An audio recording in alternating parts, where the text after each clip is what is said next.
Bonjour à vous tous et à vous toutes. On se retrouve aujourd'hui pour une nouvelle vidéo sur le terrain. Vous savez que Synapse maintenant, on descend un peu sur le terrain, on va au-devant des experts que nous rencontrons, entre autres, ou des invités qui seront là.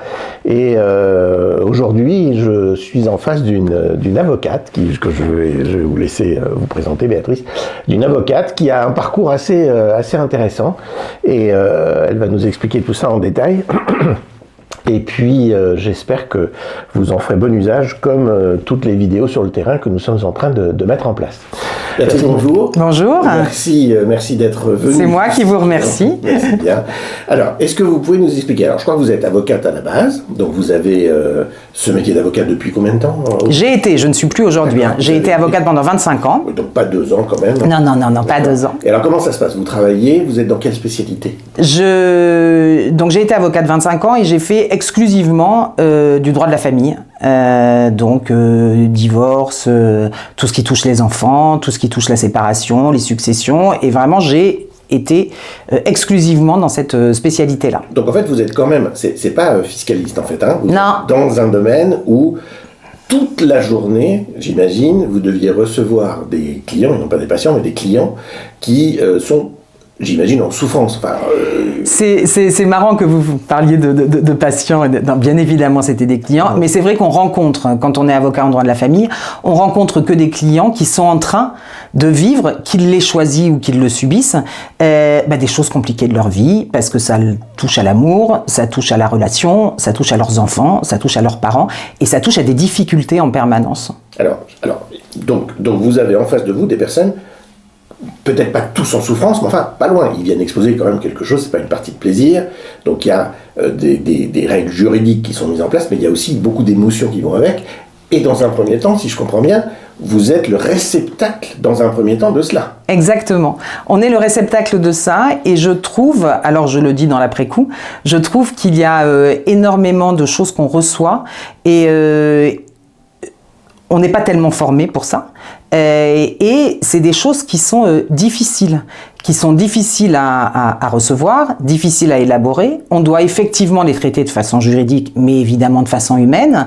Et l'avocat, il est fort et il accompagne son client. Donc il ne peut pas à ce moment-là, et en tout cas pas devant son client, être vulnérable. Donc on prend énormément de choses sur les épaules, dans le cœur, dans la tête, et c'est difficile. Alors, vous choisissez avocate et vous choisissez le droit de la famille.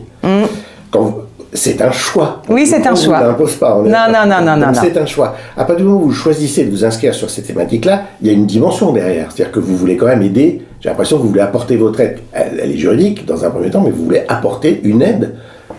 Une aide, et puis je crois que ça a permis de remplir pendant beaucoup de temps la passion que j'ai pour les êtres humains, en fait. Ça a été une façon d'être en permanence en relation avec des êtres humains, et que je crois que c'est la chose qui m'anime, et qui m'anime encore aujourd'hui, et qui peut-être m'a toujours animé, d'être dans cette relation et dans une relation d'accompagnement. Alors, vous êtes dans une relation d'accompagnement, et comme on le disait tout à l'heure, vous prenez de plein fouet les difficultés. Donc j'imagine qu'en face de vous, il y a des personnes qui pleurent, il y a des personnes qui sont très énervées, très en colère. Je crois que les psys et les avocats en droit de la famille ont en commun d'avoir sur leur bureau des paquets de Kleenex. Et il y a effectivement dans son cabinet, quand on est face à son client, mais on prend aussi la violence en audience, les violences avec les adversaires, avec l'ex-mari ou le futur ex-mari et ex-femme de nos clients, la violence de la justice, du temps, de toutes les choses qu'on ne maîtrise pas. Et ça, c'est difficile. C'est difficile et c'est usant. Alors, vous faisiez un parallèle avec les psys tout à l'heure. On a quand même, les psys ont quand même un avantage notoire par rapport à vous. Enfin, il y en a même deux. C'est que d'abord, ils sont formés à voir ça. Et deuxièmement, des supervisions, ce que vous n'avez pas. Donc, les avocats, ils sont très isolés face à leur souffrance. Ils sont isolés. Alors, il y a des institutions professionnelles, et on se rencontre entre nous, notamment dans le droit de la famille, en tout cas à Paris. Le barreau de la famille, c'est un barreau un peu spécifique, et c'est un barreau qui s'est organisé. Alors, c'est vrai qu'on se voit entre nous, mais qu'on n'a pas beaucoup d'endroits, ou alors à titre personnel, on n'a pas beaucoup d'endroits pour poser, même si c'est en train de changer. Moi, j'ai commencé il y a pratiquement 30 ans, donc c'est en train de changer, mais des endroits où on peut poser ça, et même des endroits où on peut s'avouer et arriver à se le dire, qu'on prend tout ça et que c'est difficile. Alors justement, c'est là où votre parcours est vraiment intéressant, c'est que je me rends bien compte qu'il y a même dû y avoir une accumulation d'émotions qui est rentrée, que vous avez constaté au fur et à mesure des années d'exercice, et il y a un moment donné, et votre parcours le prouve, ça bascule, c'est-à-dire que vous vous dites non, je peux plus être que ça. Oui, parce que j'avais aussi à un moment, bon voilà, pour des raisons, voilà, pour la vie, j'ai senti justement que ma capacité d'accompagner avec toutes les choses que je ne maîtrisais pas, notamment les délais, les magistrats, toutes ces choses-là devenaient un poids pour moi que j'arrivais plus en fait à assumer. Comment vous l'avez senti le poids? Par un ennui et puis un sentiment à un moment que je pouvais pas me permettre de pas être à la hauteur des besoins de mes clients. Et ça, je trouve que c'est quand même une responsabilité qu'on est bien obligé de prendre en compte. Et puis, le sentiment d'avoir un peu fait le tour aussi, et d'avoir envie. Parce qu'au fond, je fais de l'accompagnement aujourd'hui, parce que je fais du coaching et de la formation, d'avoir envie d'accompagner les gens vers quelque chose j'ai envie de dire de plus porteur et peut-être un peu de plus positif. Ce qui est formidable dans le métier que je fais aujourd'hui, c'est que les gens apprennent, ils s'en servent et ils ont quelque chose de plus positif au bout du chemin. Donc la coupe est pleine et vous décidez, pour vider le réservoir, de se dire je me reconvertis. Alors le réservoir, je n'ai pas assez appris pendant que j'étais, quand vous disiez qu'on n'était pas très accompagné, quand on est avocat, effectivement on n'a pas de superviseur. Et si on en cherche au niveau juridique, mais on n'en a pas au niveau personnel et psychologique. Et effectivement, on n'apprend pas à vider le réservoir ou à le remplir de choses qui peuvent nous aider à supporter les difficultés. Exactement. Donc là, vous vous dites, bon, alors puisque là, ça marche pas et qu'à première vue, il n'y a pas les ressorts, moi, c'est pas grave, je vais faire une reconversion. Exactement. Et donc, vous faites une reconversion vers le coaching. Alors, expliquez-nous un peu en quoi ça consiste. Alors, je fais une reconversion et comme par hasard, comme vous disiez tout à l'heure que j'ai pas fait de droit fiscal, je n'ai rien contre les confrères qui font du droit fiscal, mais ça n'a pas été quelque chose qui m'a animé. Et en fait, parfois, je me dis que je me suis pas tant reconvertie que ça, puisque je continue à faire de l'accompagnement, mais à un autre endroit. Et justement, je me suis dit que, mais comme dans les divorces, c'est que peut-être que avant d'arriver à la crise et avant d'arriver à la crise personnelle, il y a sûrement, ça a été mon idée au départ, des choses à mettre en place en amont et des choses que j'ai apprises à mettre en place en amont pour essayer. Toujours pareil, de mieux se comprendre, mieux comprendre la relation et voir ce qu'on peut en faire et voir comment on peut l'améliorer. Et pour des raisons un peu dues au hasard et puis un peu dues aux rencontres, j'ai été amenée assez vite à regarder ça dans le monde de l'entreprise. Avec ce constat, alors j'ai rien inventé, hein, il n'est pas de moi le constat. Aujourd'hui, on a, je crois qu'il y a, tous les jours 25 études qui sortent. Ce constat que dans le monde dans lequel on vit, il y a une vraie dévalorisation de la relation, il y a une vraie difficulté dans le monde de l'entreprise, dans le monde scolaire, enfin dans tous les, quel que soit le milieu dans lequel vous êtes. Et moi j'ai la conviction que plus on va travailler en amont sur la relation, plus on va apprendre à se servir, à faire avec nos émotions, et plus on va être des instruments et puis planter autour de nous des petites graines qui vont faire que on va moins aller vers la crise. Parce que la prévention, je pense qu'elle passe aussi par le fait d'essayer de ne pas plonger, de ne pas aller dans tous les drames, hein, parce que je pense que vous, en tant que psy, et ce que les gens vivent, supportent, et c'est quand même des choses qui sont très difficiles à vivre. Ça, c'est sûr. Mais lorsque vous faites une reconversion, vous ne décidez pas de rester dans le milieu des avocats et finalement d'orienter votre coaching vers... Alors, si, parce que je m'occupe beaucoup d'avocats quand même. Et là, en ce moment, je suis en train justement de lancer des endroits où les avocats, des lieux, alors sûrement par Zoom, hein, mais des lieux et des moments où les avocats pourront venir poser et pourront aussi venir comprendre ce qui se passe sur des choses. On a tous l'impression qu'on sait comment marche notre cerveau, on entend tous, il faut respirer, il faut vider le récipient, il faut tout ça. Bon, puis aujourd'hui il y a l'IA, tout ça c'est formidable, il y a tous les livres, il y a tous les podcasts, il y a tout ce qu'on veut, mais comment on l'éprouve? Comment on descend justement dans le corps? Comment on éprouve ça? Comment on fait ça? Qu'est-ce qui se passe quand on le fait? Et comment on se rend compte que ça améliore d'abord notre relation avec nous-mêmes pour améliorer la relation avec les autres. Et d'acquérir, j'imagine, des outils pour le faire de façon autonome. Et voilà, pour le faire de façon autonome et puisque y a pas de secret là-dessus pour s'installer dans la durée. Je crois que la difficulté de tout ça, c'est que on sait comment ça marche. Enfin, on connaît les outils. Moi, je pense qu'il faut comprendre comment ça marche. Puis après, il faut éprouver et le faire régulièrement. Bien sûr. Et ça fait combien de temps que la reconversion s'est faite? Ça fait 7 ans. Ah oui, quand même. Oui. J'ai arrêté juste avant le. Non, 2019. Oui, c'est ça. Ça fait juste avant le COVID, juste avant le Covid. Et j'ai la chance, et je crois que tous les gens qui s'occupent de ces outils-là, on a quand même la chance de faire cette expérimentation au moment du développement des neurosciences, où on a quand même maintenant des outils dont on peut mesurer l'efficacité.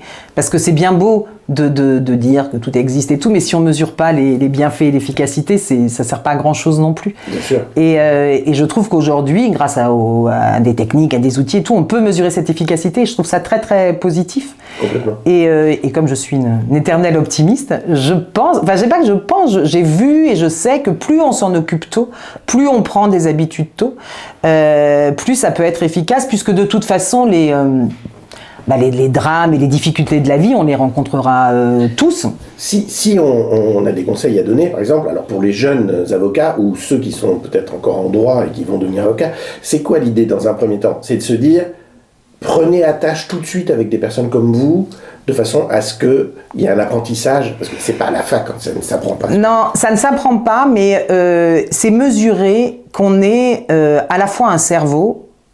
C'est formidable, les études de droit c'est formidable, apprendre à parler 50 langues c'est formidable, enfin bon, on a besoin de compétences, mais qu'on ait aussi un corps, qu'on ait aussi des émotions et qu'on est aussi en relation. Et qu'on a beau être le meilleur du monde au niveau de la connaissance théorique, à partir du moment où on ne vit pas seul au fond d'un désert, et ça peut être aussi une solution dans la vie, mais à partir du moment où on ne vit pas seul au fond d'un désert, eh bien, il faut développer cette compétence-là. Et il faut la développer pour soi, le plus tôt possible. C'est pas pour rien qu'il y a plein d'expérimentations qui sont faites sur les enfants. Plus on va l'apprendre, moi je pense qu'il faut vraiment en parler en tant que compétence qui s'apprend, comme on apprend une langue, comme on apprend une... Mais je suis sûr, vous prêchez un convaincu, mais en revanche, comme l'accès n'est pas évident aujourd'hui, il n'est pas éclairé, la piste... Non, l'accès n'est pas éclairé. Comment on fait pour ceux qui nous regardent? C'est-à-dire qu'on va avoir, parmi ceux qui nous regardent, on peut avoir de jeunes étudiants, de jeunes avocats, des enfants de parents avocats, et ainsi de suite comme ça. Qu'est-ce que vous pouvez leur dire pour qu'ils viennent vers vous, V majuscule, c'est-à-dire vous et ceux qui pratiquent? Plus on va en prendre compte, qui regardent les éléments déclencheurs, qui regardent que dans la vie, il y a un moment, on fait des choses, et puis à un moment, ça grippe. Comme un endroit où il faut mettre de l'huile pour que ce soit plus doux. Et qu'à un moment où ça se tend, qu'on regarde, aujourd'hui il y a tout qui est à la disposition, et qu'on regarde à quel moment on peut trouver quelque chose qui fait que on va vers plus de douceur, et que au lieu de se gripper de plus en plus, de se durcir, de se fatiguer de plus en plus, eh ben on essaie de se poser et on apprend ça, quelle que soit la méthode utilisée. Et je trouve, moi j'ai une autre conviction, c'est plus on le fait en groupe, il faut oser. Alors les groupes, bien évidemment, les coachs, ils organisent des endroits sécurisés, dans un cadre sécurisé, et plus on le fait en groupe, plus on se rend compte qu'il y a d'autres gens dans la même profession que nous, qui vivent les mêmes choses que nous, plus c'est efficace. Et moi, les groupes de parole que j'organise entre avocats, on se rend compte que très vite, par des techniques, ce qui est génial, c'est que c'est très simple. Ça, c'est vraiment la bonne nouvelle. Les appliquer, voilà. Oui, j'ai pas de baguette magique. Moi, j'adorerais, mais j'ai pas. Et que plus on les applique, plus ça marche. Mais on les apprend pas. Non, je comprends, mais pour les aider davantage, vous n'êtes pas coach sportif, ni coach culinaire, ni en bricolage. Qui on va chercher en fait? Qu'est-ce qu'on met pour vous trouver? Voilà, Mon nom déjà. Non, mais oui, alors coach. Non, mais bien sûr. Mais moi, alors on a tous un peu de problème avec ce mot coach, formation et tout. Moi, j'ai vraiment, grâce à ce que j'ai fait, grâce à l'expérience que j'ai eue, je pense qu'aujourd'hui, je peux dire que je suis experte en intelligence relationnelle et en intelligence émotionnelle. Okay. Et que avec des techniques qui sont des techniques, encore une fois, qui existent. Et moi, je n'ai pas inventé de technique. Je mets en place une méthode, mais des techniques qui existent pour effectivement apprendre à s'en servir, éprouver et l'installer dans le temps. Étant entendu que moi je crois profondément que à partir du moment, que ce soit chez des avocats, que ce soit en entreprise, où on le fait vraiment, mais pas comme on n'est pas un nouveau baby-foot dans la salle d'attente ou dans la salle d'accueil des entreprises. Ça, je crois qu'on a tous bien compris que ça servait à rien. C'est vraiment s'en occuper pour améliorer les êtres humains que nous sommes, pour que ça aille mieux dans les relations, quelle que soit l'entreprise dans laquelle on travaille et quel que soit le métier qu'on fait. D'accord. Étant entendu qu'il y a quand même des métiers qui sont plus exposés que d'autres. D'accord. Et donc si on doit parler de vous, par exemple, si je reprends l'exemple même d'enfants, d'avocats, où les enfants rentrent et les avocats sont peut-être stressés, les parents sont un peu... Bon, en tout cas, c'est un métier chronophage, si j'ai bien compris. Donc, puisqu'on le fait pendant, puis on le fait aussi après. Ah, on ne ferme pas le bureau. C'est ça, on ne le ferme pas. Logiquement, on ne le ferme pas. Donc, pour les enfants qui pourraient avoir envie de dire à leurs parents, tiens, justement, j'ai vu un truc sur YouTube, regarde, on parle des avocats et de leur charge mentale et de leur charge émotionnelle, et que tout ça reste bien confiné et que ça ne sort pas. Ce qui est génial, c'est que si les parents le font, ils apprennent à leurs enfants à le faire, et c'est aussi beaucoup, voilà, et que c'est des choses à mettre en place, et qu'encore une fois, il y a énormément de violence, la violence étant le maximum, mais même des micro-violences familiales qui sont dues au fait que on n'a pas déchargé, et puis qu'on sait pas quoi faire de nos émotions, on sait pas quoi faire de nos ressentis. Quand on parle à des gens, moi je parle avec des gens qui sont les gens les plus intelligents que je connaisse, qui ont une culture phénoménale. Quand je leur demande c'est comment dans ton corps, c'est quoi ton ressenti, c'est compliqué. C'est difficile, et c'est pas cuit les petits oiseaux et des robes à fleurs, hein. C'est vraiment des choses qui sont simples, inscrites dans son temps. Ça peut se faire dans son bureau. C'est ça aussi qui est assez génial. C'est que vous n'avez pas besoin de partir, alors vous avez le droit, hein, mais vous n'avez pas besoin de partir 3 semaines au fin fond de l'Inde, dans un ashram, heureusement. Et on n'a pas besoin non plus de devenir un Bouddha parfait. Non, c'est des choses. C'est de l'exercice. Moi j'aime bien c'est l'exercice du cerveau. On va dans une salle de sport ou pas, mais on fait voilà, et tout ça c'est l'exercice du cerveau qui a un rapport avec le corps. Parce que vous me donniez un chiffre tout à l'heure avant de démarrer, vous m'avez donné le chiffre du nombre de femmes qui sont avocates et qui finissent par sortir. Oui, la moitié dans les 10 premières années. C'est quand même très dommage parce que c'est un super métier, c'est un métier qui... Alors, il y en a qui partent parce qu'elles veulent faire autre chose, il y en a mais la majorité... Moi, j'ai été... C'est une réaction. Oui, c'est une réaction. Moi, j'ai été membre du Conseil de l'Ordre, alors il y a 10 ans maintenant, mais et quand j'avais fait ma campagne, je me rappelle, à Paris, je rencontrais des jeunes femmes qui me disaient, mais je peux pas rester, qui avaient des parcours hyper intéressants, qui avaient fait des études brillantes, et en fait, elles pouvaient pas rester parce que c'était trop difficile. Et qu'encore une fois, si on s'en occupe, ça peut aider les gens à rester dans ce métier qu'ils ont choisi et qu'ils aiment, hein, parce que c'est pas... C'est intéressant, je me souviens d'une ministre de la Santé qui est rentrée et sortie très vite, comme ça se passe d'ailleurs dans certains gouvernements, et qui avait pour ambition d'enseigner la psychologie, en tout cas une partie de la psychologie en médecine générale, parce qu'il n'y a pas une demi-heure de formation. Mais bien sûr, chez les médecins non plus, c'est exactement. Quand même dingue. Et alors, ce qu'il y a d'extraordinaire, c'est que chez les avocats, il y a une carence. Et vous ne pourriez pas ambitionner de monter un module. Alors c'est en train, on va encore une fois être optimiste, c'est en train de bouger. Ouais. Notamment les nouveaux, donc à Paris, hein, le bâtonnier, les gens qui sont qui sont aux commandes et puis qui tiennent la barre quand même, hein, c'est le cas de le dire, mais il y a quand même, ça commence à rentrer. Aujourd'hui on en parle et je pense qu'il y a 20 ans le mot santé mentale était un mot qui n'existait pas chez les avocats et moi c'est pas que moi j'aimerais qu'on invente un mot pré-santé mentale. Comment on fait pour que ça reste, justement, pour qu'on tombe pas malade, et qu'aujourd'hui, ces derniers temps, ça a fait partie de choses qui commencent, mais on est au début. C'est ça qui est assez, qui nous rend très optimistes. Et après, je pense que c'est aussi compliqué à mettre en place, parce qu'il faut aussi changer les mentalités.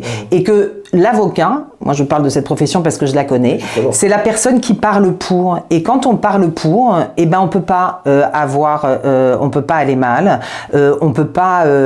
C'est pas un métier où on accepte beaucoup, et je crois beaucoup entre nous aussi, on n'accepte pas beaucoup d'assumer qu'on sait pas, que ça va pas bien, et à la fois la vulnérabilité, puisqu'on doit porter la vulnérabilité de nos clients, sa propre vulnérabilité, c'est ce qui rend un être humain beau aussi, et qu'il faut s'en occuper au même titre que ses compétences juridiques. Les avocats, quand une loi de procédure elle change, ils se mettent tous au garde à vue, au garde à vous. Ce serait bien qu'ils se mettent. Avocate encore. Oui, garde à vue.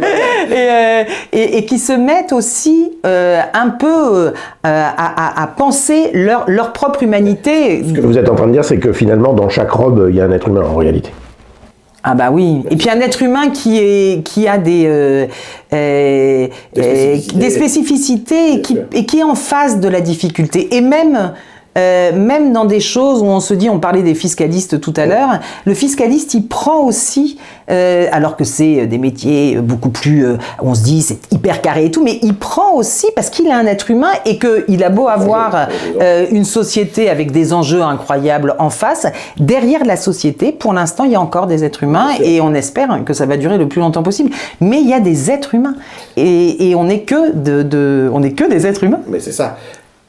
Un mot de la fin. Qu'est-ce que vous pourriez donner comme ambition ou comme intention à ceux qui nous regardent pour venir vers vous? Mon ambition, c'est de dire que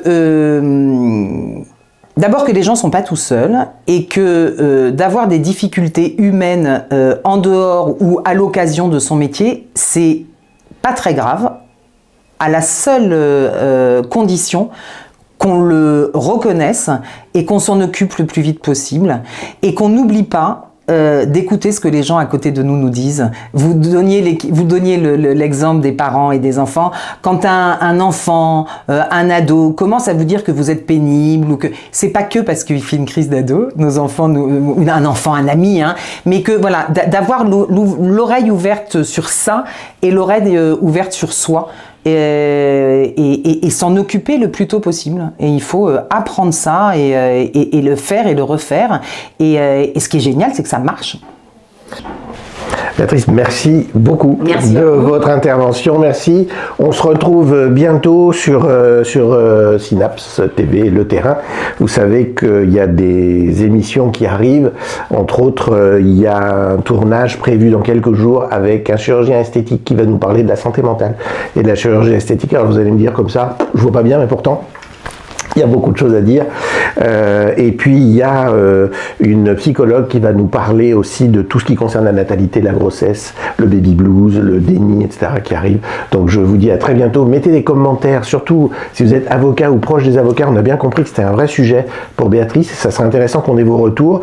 Et puis, dans le monde de l'entreprise, de la même façon, puisque je crois que vous allez aussi vous orienter vers le monde de l'entreprise. Donc, n'hésitez pas à mettre des commentaires et on lui fera suivre, ça va de soi. Merci à vous. Passez une belle journée et à tout bientôt. Bye bye.